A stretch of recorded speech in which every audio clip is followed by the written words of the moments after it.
इस वीडियो को लाइक करें, हमारे चैनल को सब्सक्राइब कर बेल आइकन जरूर प्रेस करें।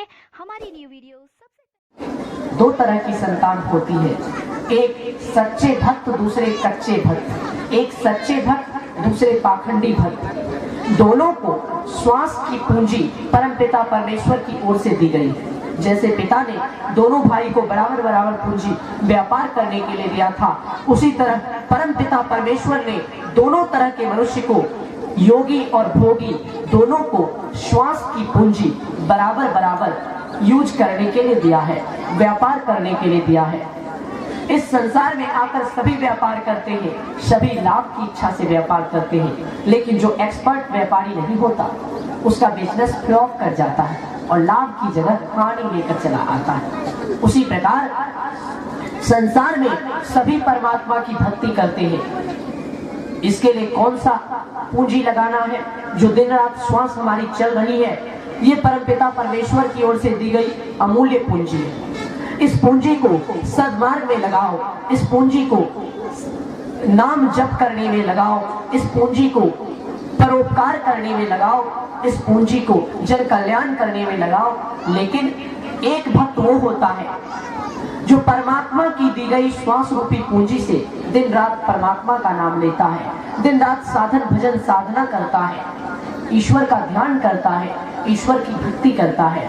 और दूसरा व्यक्ति वो होता है जो परमात्मा की दी गई इस पूंजी से इस श्वास को व्यर्थ बिताता है। हाय बेटा, हाय पोता, हाय रुपया, हाय पैसा, हाय काम, हाय धन, जगत के हाय हाय में लगा रहता है। तो श्वास तो दोनों का जा रहा है। जैसे दोनों बेटे को पिता ने व्यापार करने के लिए बराबर बराबर पूंजी दी थी, एक ने अपना सारा धन गंवा दिया, दूसरे ने कई गुना अधिक लाभ कमा कर दिया।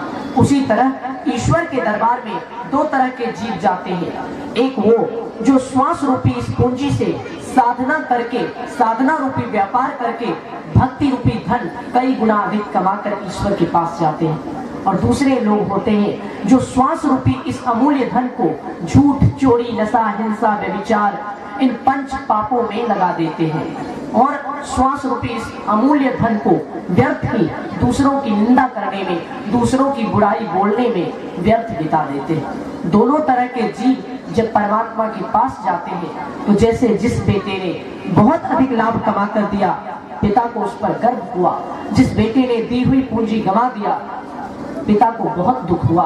उसी प्रकार जो भक्त श्वास रूपी इस पूंजी का सदुपयोग करके भक्ति रूपी धन कमाकर परम पिता परमेश्वर के पास जाता है, मेरे प्यारे भाइयों बहनों, परमात्मा भी ऐसे भक्तों पर अति प्रसन्न रहते हैं। परमात्मा भी अपने ऐसे पुत्रों को गले से लगाते हैं, ऐसे भक्तों को शरीर रहते मुक्ति मिल जाती है। परंतु जो मनुष्य परमात्मा के दिए गए अमूल्य श्वास रूपी धन को, दिन रात श्वास चल रहा है, घट रहा है धन, इस पूंजी को समाप्त कर देता है व्यर्थ की बातों में और व्यर्थ के कुकर्मों में, परमपिता परमेश्वर को अपने ऐसे बेटे पर बहुत दुख होता है, अपने ऐसे भक्तों पर बहुत कष्ट आता है ईश्वर को, और वे उसकी ओर से अपनी कृपा का हाथ फेर लेते और उन्हें 84 लाख योनियों में दर दर धक्के खाने के लिए छोड़ देते।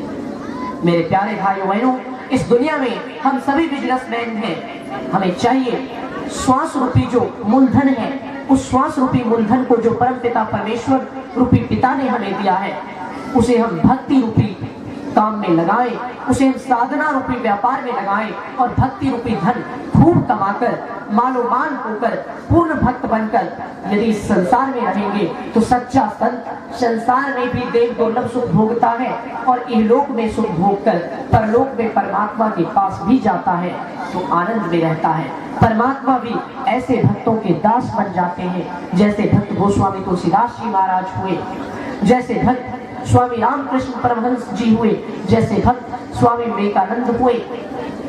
वास्तव में ये सब ऐसे व्यापारी हुए जिन्होंने अपने व्यापार को अत्यधिक बढ़ाया और नाम रूपी धन अत्यधिक कमाया।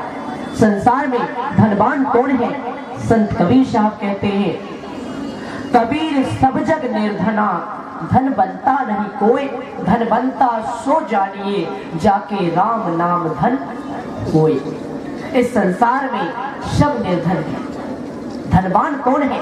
जिसने श्वास रूपी इस पूंजी से, परमपिता परमेश्वर की दी गई इस अवसर से, इस मनुष्य जन्म से नाम रूपी धन कमाकर, जो परमात्मा के नाम को पकड़कर पिंड से ब्रह्मांड में चला गया, वही मानोमान भक्त हो जाता है। और ऐसे भक्त पर ईश्वर को भी गर्व होता है। ऐसे भक्तों की रक्षा के लिए भगवान कुछ भी करने के लिए तैयार हो जाते हैं।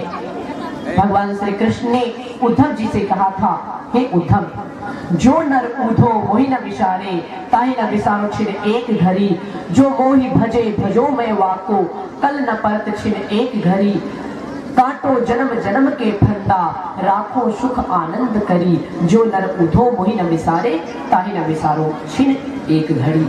भगवान श्री कृष्ण उद्धव जी से कहते हैं, हे उद्धव, जो मुझे जिस भाव से भजता है मैं उसे उसी रूप में प्राप्त होता हूँ। जो किसी भी तरह से मुझे कभी नहीं भूलता, अपने ऐसे भक्तों को मैं भी कभी नहीं भूलता हूँ।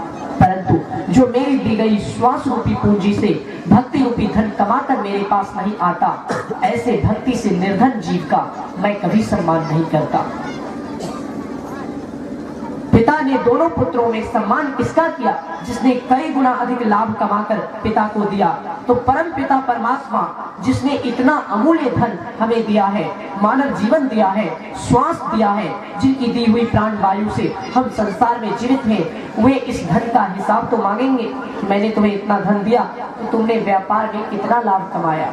और नाम रूपी लाभ, भक्ति रूपी लाभ, ब्रह्म ज्ञान रूपी लाभ कमाकर यदि उस पिता के पास नहीं जाएंगे, जैसे लड़के को अपने पिता की नजर में बेइज्जत होना पड़ा, उसी प्रकार जीव को ईश्वर की दृष्टि में अपमानित होना पड़ता है। और ईश्वर भी ऐसे मनुष्य को धक्के मारकर अपने शरण से निकाल देते हैं। इसलिए मेरे प्यारे भाइयों बहनों, हमें चाहिए कि हम वास्तविक धन की कमाई करें, वास्तविक बिजनेसमैन बने। ऐसा बिजनेसमैन जो कि कभी घाटा न लगे, सदैव लाभ ही लाभ होता रहे, सदैव हानियों का सामना कभी करना ही ना पड़े।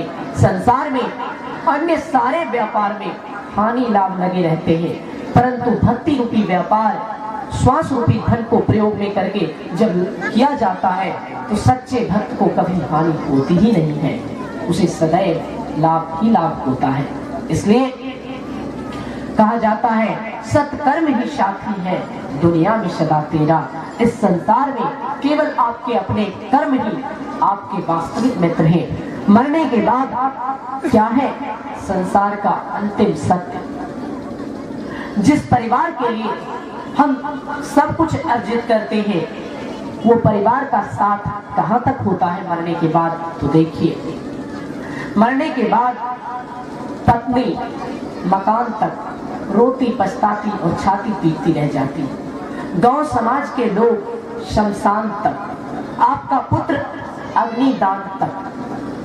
लेकिन मरने के बाद केवल आपके कर्म होते हैं जो भगवान तक पहुंचते हैं।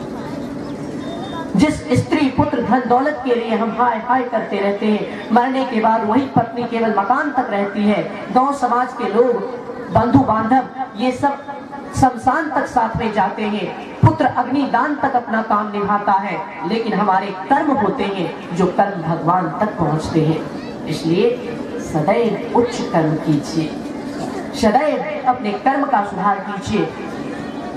यदि कुकर्म या पाप कर्म कितना ही बड़ा व्यक्ति कर दे, परंतु उसे अपने पाप का फल अवश्य भोगना पड़ता है। उदाहरण में यूं समझिए, यदि राष्ट्रपति या प्रधानमंत्री भी किसी घोटाले में फंस जाता है तो उसे भी जेल की सजा होती है, उसे भी यातनाएं सहनी पड़ती है। न्यायाधीश का न्याय सबके लिए बराबर होता है, वह एक आम नागरिक को या कोई डीएम या पीएम ही क्यों ना, सबके लिए नियम होते हैं। उसी प्रकार हम पाप करेंगे, हम कितने ही बड़े पद पर क्यों नहीं है, हमें अपने पाप का फल भोगना ही होगा, चाहे हम कितने ही बड़े व्यक्ति क्यों ना बन जाएं। सबके लिए कर्म फल मिट होता है। कहा जाता है, कर्म गति टाले नाही टली, पांडव जिनके आप सारथी, तिन पर विपत्ति पड़ी, कर्म गति टाले नहीं टली। जिन पांडवों के साथ भगवान श्री कृष्ण स्वयं थे, उन पांडवों को भी दुख भोगना पड़ा, वे पांडव भी दुख से मुक्त नहीं रह पाए। पांडव जिनके आप सारथी, तिन पर विपत्ति पड़ी, जिनके सारथी स्वयं भगवान थे, ऐसे पांडवों को भी जब दुख का सामना करना पड़ा, ऐसे पांडव भी जब दुखी हुए, तो साधारण लोग हम आप किस खेत की मूली है। अभी का प्रतिपाद्य विषय आपने कर्म फल पर श्रवण किया। ये प्रसंग उस समय का है जब भगवान श्री राम भगवती सीता के साथ 14 वर्ष के लिए वन की ओर प्रस्थान करते हैं। अयोध्या की सीमा पार करने के पश्चात श्रृंगबेरपुर की सीमा में उनका प्रवेश होता है। श्रृंगबेरपुर के राजा निषाद राजगुह, जो भगवान को सखा भाव से भजते थे, राम जी से आकर मिलते हैं। निषाद राजगुह ने जब राम की दशा देखी तो निषाद के मन में भारी विषाद हुआ और निषाद ने भारी विषाद युक्त स्वर से श्री राम से विनती किया, हे दयानिधान, अयोध्या का राज्य आपसे अवश्य छीन लिया गया है, परंतु ये श्रृंगबेरपुर आपकी नगरी है, आप यहाँ राज कीजिए। भगवान ने कहा, नहीं मित्र, यदि हमें राज ही करना होता तो हम अयोध्या में भी राज्य कर सकते थे। यदि हमें राजा ही बनना होता तो हम वहां भी राजा बन सकते थे। पिताश्री ने मुंह खोलकर मुझे कभी बन जाने के लिए स्वयं से नहीं कहा, लेकिन कदाचित मैं राजा बनना नहीं चाहता। मुझे अपने पिता के वचन का मान रखना है, रघुकुल की रीति को सारे संसार में उजागर करना है। इसलिए तुम मेरे लिए फूस की एक कुटिया बना दो, यही तुम्हारा सबसे बड़ा उपकार होगा। निषाद राजगुह ने भगवान श्री राम के लिए और भगवती सीता के विश्राम के लिए फूस की कुटिया बना दी। पत्तों का बिछावन बिछाया गया। फूस की कुटिया में